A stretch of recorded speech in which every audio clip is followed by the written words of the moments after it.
ஐயா வணக்கங்கய்யா. மணி சார் வணக்கம். வணக்கம் வணக்கம். இன்னைக்கு நம்ம பார்க்கக்கூடிய தசா குரு தசா. ஆஹா, குரு புத்தி குரு தசா வந்தாலே எல்லாருக்கும் ஒரு சுபர் நல்லவனா மாறிடலாம். இன்னையோட அந்த பழக்கத்தை விடுறோமாப்பா, நாளையில இருந்து தெளிவு பிறக்க போகுது, வலிக்கு அரைக்க போகுதுன்னு சொல்லுவோம். ஸோ அப்படிப்பட்ட குரு தசை 16 வருஷம் நடந்திருக்கு. ஸோ யாருக்கெல்லாம் நல்லது செய்ய போகுது, யாருக்கு ரொம்ப கவனமா இருக்க வேணும் அப்படிங்கிற விஷயம் சொல்லுங்க. நிச்சயமா சொல்லியிருக்கோம். கண்டிப்பா. மித்ரா டிவி அன்பர்களுக்கு என் அன்பான வணக்கம். குரு வந்துங்கய்யா 9 கிரகங்கள்ல முழு சுபர், ஒரு அற்புதமான ஒரு கிரகம். குருவோட அனுகிரகமும் குருவோட அருள் இருந்ததுன்னா, நான் ஏற்கனவே சொன்ன மாதிரி தான், டெய்லியுமே கங்கையில குளிக்கிற மாதிரி, டெய்லியுமே கங்கையில குளிக்கிற மாதிரி ஒரு புனிதம் அடைஞ்சிருவோம். அப்படின்னா எந்த மாற்றுக்கிறதுக்கு இடமே இல்லை. அவர் எல்லா லக்னங்களுக்கும் நல்லதை செஞ்சிருவாரானா இல்லை. சில லக்னங்களுக்கு துவைச்சு காய போடாமல் விட மாட்டார். ஏன்டா குரு திசை வந்துச்சுன்னு ஃபீல் பண்ண வச்சிரும். சில லக்னங்களுக்கு குரு வந்துச்சுன்னா அள்ளி கொடுத்துட்டு போயிடும். குருவினுடைய நட்சத்திரமான புனர்பூசம், விசாகம், பூரட்டாதி இருக்குயா. மஞ்சள் நிறத்துக்கு அதிபதி. மஞ்சள் கிழங்கு, மஞ்சள் நிறம், மஞ்சள் கலர் எங்கிருந்தாலும் அது குரு தான். மஞ்சளுக்கு அப்படி ஒரு பவர், குருவினுடைய ஆசீர்வாதம் இருக்குன்னு அர்த்தம். ஏன் அப்படிப்பட்ட மஞ்சள் நிறத்துக்கு அதிகாரம் கொண்ட குரு மீத்தேன்கிற கதிர்வீச்சுகளை பூமிக்கு கொடுக்குறாரு. அவர் நம்ம பூமியை விட 340 மடங்கு பெரிய கிரகமா போற்றப்படுது குரு. அதனாலதான் கோச்சாரத்துல குரு பெயர்ச்சி வந்துச்சுன்னா ஆவலை எதிர்பார்ப்பாங்க. நம்ம ராசிக்கு இந்த தடவை எதுவும் நல்லது செஞ்சிட மாட்டாரா, நமக்கு எதுவும் நல்லது செஞ்சிட மாட்டாரா, ஒரு கல்யாணம் நடந்துடாதா, ஒரு குழந்தை பாக்கியம் கிடைச்சிடாதா, ஒரு வீடு கட்டிட மாட்டோமா, ஒரு கார் வாங்க மாட்டோமா, ஒரு இடம் வாங்க மாட்டோமா, கடன் அடைச்சு ரிலாக்ஸ் ஆக மாட்டோமா, நோய்க்கு மருந்து கிடைக்காதா, அப்படிங்கிறதெல்லாம் குரு தாங்கய்யா. நம்மளை பாத்திர மாட்டாரா. ஏன்னா குரு பார்க்க கோடி தோஷ நிவர்த்தி, குரு பார்க்க குற்றம் நிவர்த்தி. குரு பார்வை பட்டாலே அவன் புனிதம் அடைகிறான். இதுதான் உண்மை. எந்த கிரகத்தை குரு பார்த்தாலும் புனிதமாக்கிடுவார். இந்த அதுக்கு தான் ராகு திசைக்கு நம்ம பேசியிருக்கும் போது சொல்லியிருப்போம், ராகு நடக்கும்போது குரு பார்வை பட்டுருச்சுன்னா அது புனிதமா வேலை செய்யுன்னு அர்த்தம். குருவோட சேர்ந்து இருக்கிறத விட குருவோட பார்க்கும்போது அந்த புனிதத்தன்மை அதிகமாகுது. விதிவிலக்கு. ஆமா, குரு பாத்திரணும். குரு தான் நின்ற இடத்துல இருந்து 5, 7, 9ஆம் இடங்களை பார்ப்பார். எந்த வீட்டுல நிக்கிறாரோ அந்த வீட்டுல இருந்து 5, 7, 9 பார்ப்பார். அந்த வீட்டுல நின்ன வீட்டுல இருந்து 5, 7, 9 உங்க லக்னப்படி எந்த வீடோ எந்த பாவகமோ அது புனிதமாகுது. இப்ப 7ஆம் வீட்டை பார்த்துட்டாருன்னா குரு நல்ல மனைவி, நல்ல கணவர், சமுதாயத்தில் மதிப்பு, நல்ல வாடிக்கையாளர்கள் கிடைப்பாங்க. 5ஆம் வீட்டை பார்த்துட்டாரு, குழந்தை பிறந்ததுக்கு அப்புறம் வளர்ச்சி, பூர்வீக பலம், குலதெய்வ ஆசீர்வாதம், உங்களுக்கு அனுகிரகம், அதிர்ஷ்டம், வெற்றி எல்லாத்தையும் வாரி வழங்குறாரு. இந்த 5ஆம் இடத்தை பார்க்கும்போது ஒரு அனுகிரகம் பண்ணிடுறாரு. 4ஆம் இடத்தை பார்க்கும்போது சொத்து, வீடு, வாகனம், இடம், நிலம், எல்லாத்தையும் அள்ளி கொடுக்குறாரு. இப்படி ஒவ்வொரு இடத்துக்கு பார்வை செய்யும் போது அவருக்கு ஒரு ஸ்பெஷல் குணம் இருக்கு. அப்படிங்கிறது அவரோட சொந்த வீடுன்னு பார்த்தீங்கன்னா தனுசு, மீனம் அவரோட வீடு, ஓன் ஹவுஸ், குருவோட ஓன் ஹவுஸ் அப்படிங்கிறது. அவருடைய ராசி வந்தாலும் தனுசு ராசி, மீன ராசி, லக்னமாக தனுசு லக்னம், மீன லக்னம், இப்படி நம்ம வகையா எடுத்துக்கலாம். குருவனுடைய அதிர்ஷ்டங்களை நம்ம யாருக்கெல்லாம் குருதிசை வரும், பிறந்த உடனே யாருக்காவது குருதிசை வருது அப்படின்னா, நான் ஏற்கனவே சொன்ன மாதிரி புனர்பூசம், விசாகம், அதே போல பூரட்டாதி, இங்க இந்த நட்சத்திரத்துல பிறந்திருந்தா உங்களுக்கு குருதிசை வரும். யாராவது திருவாதிரை, சுவாதி, கும்ப சதயத்துல பிறந்திருந்தீங்கன்னா ஒரு படிக்கிற காலத்துல அப்படியே குருதிசை எட்டி பார்க்கும். படிக்கிற காலத்துல குருதிசை வர்றது கிஃப்ட். எப்படியாவது ஒரு அரியர் இல்லாம படிச்சு மேல வந்துடலாம். இது நான் சொல்றது எல்லாமே பொது பலன். ஒரு ஒழுக்கத்தை கொடுத்துரும். யாராவது நீங்க மிருகசீரிடம், சித்திரை, அவிட்டத்துல பிறந்திருந்தீங்கன்னா ஒரு கல்யாண காலகட்டம் வரும்போது அந்த குரு வருவார், வீட்டுல வந்துருவார். ஆமா. யாருக்காவது உத்திரம், கார்த்திகை, உத்திராடத்துல பிறந்திருந்தா ஒரு 35, 38, 39 வயசுல குரு ஸ்டார்ட் ஆவார். அந்த இடத்துல குரு மட்டும் நல்லா இருந்தாருன்னு வைங்க, அள்ளி அள்ளி அள்ளி கொடுப்பார் சார். அது மாதிரி அவர் செய்யறதுக்கெல்லாம் ஆளே இல்லை அப்படின்னு ஒரு பாசிட்டிவ் அப்படிங்கிறது ஒரு கணக்கு சார். அப்படிதான் அவர் இருப்பார் குரு. அப்படிப்பட்ட குரு மேச லக்னத்துக்கு பாக்கியாதிபதி பிளஸ் விரையாதிபதி. அவர் ஓரளவுக்கு நன்மையே செய்வார். குரு பொதுவாக 6, 8, 12 மறையாம இருந்தா நல்லது. 6, 8, 12 மறையாம இருந்தா நல்லது. இது எல்லா லக்னத்துக்கு இல்லை, சில லக்னங்களுக்கு மட்டும். அதை வரிசையை படுத்திடுவோம். ரிஷப லக்னத்துக்கு குரு 6, 8, 12 மறைஞ்ச யோகம், தப்பு இல்லை. ஏன்னா அவர் அஷ்டமாதிபதி. நீசம் அடைஞ்சாலும் யோகம், ஒன்றும் தப்பெல்லாம் இல்லை. மிதுன லக்னத்துக்கு பாதகாதிபதி. அவரும் போய் மறைஞ்சாலும் குற்றம், நல்ல இடத்துல இருந்தாலும் குற்றம். இங்கதான் தொந்தரவே. பாதகாதிபதி ஆகி மறைஞ்சாலும் ஒரு ஃபோர்ஸ் இருக்கு, நல்ல இடத்துல இருந்தாலும் ஒரு வில்லங்கம் இருக்கு. இவங்க இதுல சிக்கிட்டு சீக்கி அடிக்கிற லக்னமே என்ன, மிதுனமும் கண்ணியும் தான்.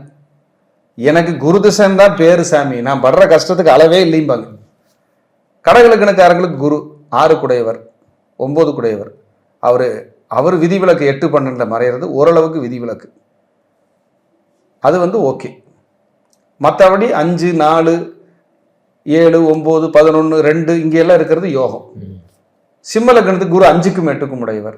அவர் ஒரு வகையில நல்லா இருந்தாலும் ஒரு குற்றத்தை செய்யறாரு, மறைஞ்சாலும் ஒரு குற்றத்தை செய்யறாரு. அப்புறம் ஏற்கனவே சொன்ன மாதிரி கன்னி லக்னத்துக்கு வேலைக்கு ஆகாது. துலா லக்னத்துக்கு குரு மறைஞ்சாதான் தப்பிப்பார். 8லயோ 12லயோ நீசம் அடைஞ்சிடணும், இல்லை 8ல் 12ல் போய் மறைஞ்சிடணும். 6ல் இருந்தா கூட குற்றம். 6ல் இருந்து ஒரே ஒரு பிளஸ், நல்ல வேலை கிடைக்கும், ஒரு நல்ல பதவியில் இருப்பீங்க. விருச்சிக லக்னத்துக்கு இருக்கிறதுலே சார் 12 லக்னங்கள்ல விருச்சிக லக்னத்துக்கு மட்டும் குரு நல்ல பொசிஷன்ல இருந்தா அவங்கள வந்து தூக்கி நிப்பாட்டிடுவார், காப்பாற்றாம போக மாட்டார் சார். விருச்சிக லக்னத்துக்கு தன பஞ்சமாதிபதி சார், சூப்பரா வேலை செய்வார் சார்.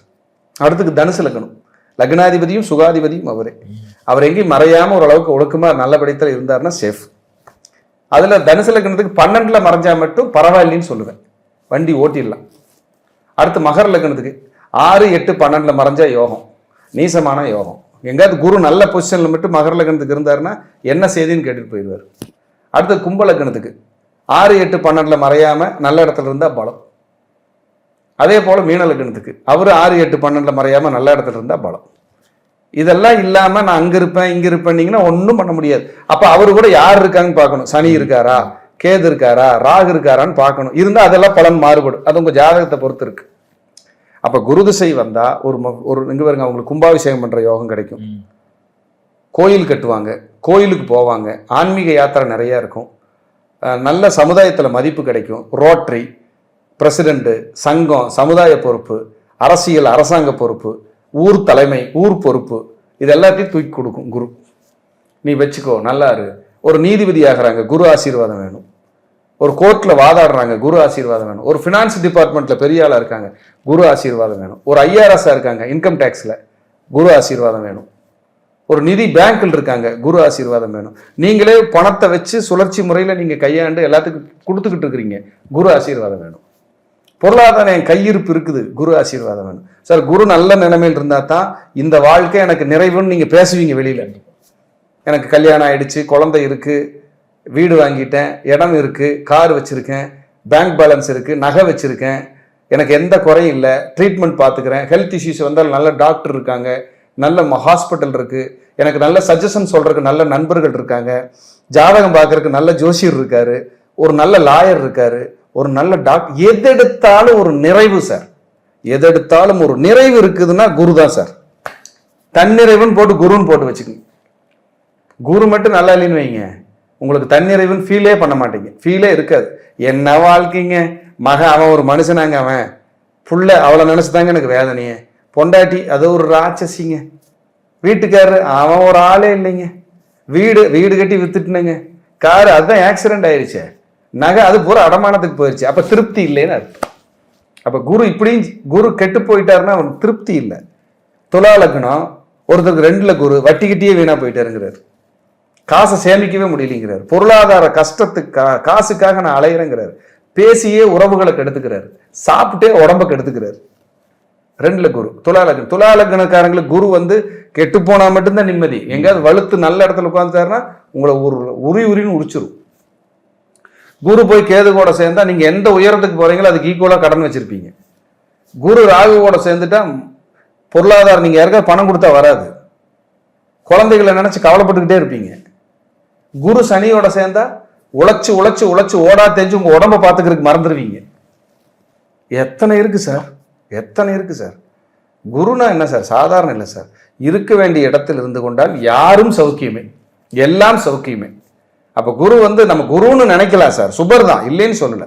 நீங்க எந்த லக்னமா இருந்தாலும் அவர் ஒரு இடத்த பார்ப்பார், எங்கேயாவது உட்காந்து அதை வந்து கண்டிப்பா காப்பாற்றி விடுவார், எங்கேயாவது உங்களுக்கு காப்பாற்றுவார். 2, 5, 7, 9, 11 குருவுக்கு வந்து ஸ்தான பலம். அங்க உட்கார்ந்தாருன்னா அது ஒரு பலம் சொல்லுவேன் நான். அங்க உட்கார்ந்து பார்க்கிற பார்வைக்கு இன்னும் அதிக பலம். பாசிட்டிவாக இருக்குன்னு நான் சொல்லுவேன். அப்போ குருமார்களுடைய வழிபாடு, ஆலங்குடி குரு பகவான், திருச்செந்தூர் முருகன், திட்டை குரு பகவான், ராகவேந்திர சுவாமிகள், மகா பெரியவர், குரு தட்சிணாமூர்த்தி வழிபாடு, இதெல்லாம் பண்ண நம்ம லைஃப் கொஞ்சம் மேம்படும் சார். உங்களோட வித்தைகள், உயர்கல்வி, வெளிநாடு போய் செட்டில் ஆகிறது, வெளிநாட்டில் போய் படிக்கிறது, ஃபாரின்ல பதவியில் இருக்கிறது, அரசாங்கத்தில் பெரிய உத்தியோகத்தில் பெரிய பதவியில் இருக்கிறது, கை நிறைய சம்பளம் வாங்குறது, ஒரு நல்ல வாழ்க்கை, நேர்மையான வாழ்க்கை, மற்றவங்களுக்கு வழிகாட்டியா இருந்த உண்மையை வாழ்ந்தன்னா குரு தான் சார். அப்படி ராகுக்கு அப்படியே ஆப்போசிட் சார். ராகுல நீங்க மிகப்பெரிய ஒரு கொடுமையான ஆளா இருந்திருப்பீங்க. குரு வரும்போது நீங்க உங்களை புனிதனை மாத்தி விட்டுரும், அப்படி ஒரு பவரை மாத்தி விட்டுரும். குருவுக்கு அவ்வளவு சக்தி இருக்கு. அப்ப குரு வந்து ஒரு பிரம்மாண்டம் தான். குரு வந்து ஒரு வளர்ச்சி தான். குரு பார்க்க கோடி தோஷ நிவர்த்தி. அப்ப குரு திசை, இது பொது கருத்து, நான் சொன்னது பொது படம். இனி உங்க ஜாதகத்துக்கு எப்படி இருக்குதுன்னு எனக்கு தெரியல, அதை பார்த்து நீங்க பார்த்து தெரிஞ்சுக்கங்க. நீங்க எங்கிட்டயே வரணும்னு எல்லாம் இருந்துடாதீங்க. ஜாதகம் பார்க்கறதுக்கு நீங்க வெளியில கூட போய் பாருங்க சாமி, எனக்கு உடனடியாக பார்க்கறதுக்கான நேரங்காலம் இல்லவே இல்லை. அதனால உங்க தெரிஞ்ச இடத்துல குடும்ப ஜோசியர்கிட்ட, தெரிஞ்ச ஜோசியர்கிட்ட போய் பார்த்து உங்க ஜாதக பலனை தெரிஞ்சுட்டு நல்லா இருங்க. இது என்னோட பேஷன். அதனால வந்து பலனை உட்கார்ந்து குருனா யாரு, ராகுனா யாருன்னு பேசிக்கிட்டு இருக்கிறேன். அதான் உண்மை. நல்லபடியாக பார்த்து நல்லா இருங்கன்னு சொல்லி இந்த பதிவை நான் நிறைவு செய்கிறேன். மீண்டும் ஒரு நல்ல பதிவில் சந்திக்கிறேன். நன்றி, வணக்கம், வாழ்க வளர்க. நன்றி.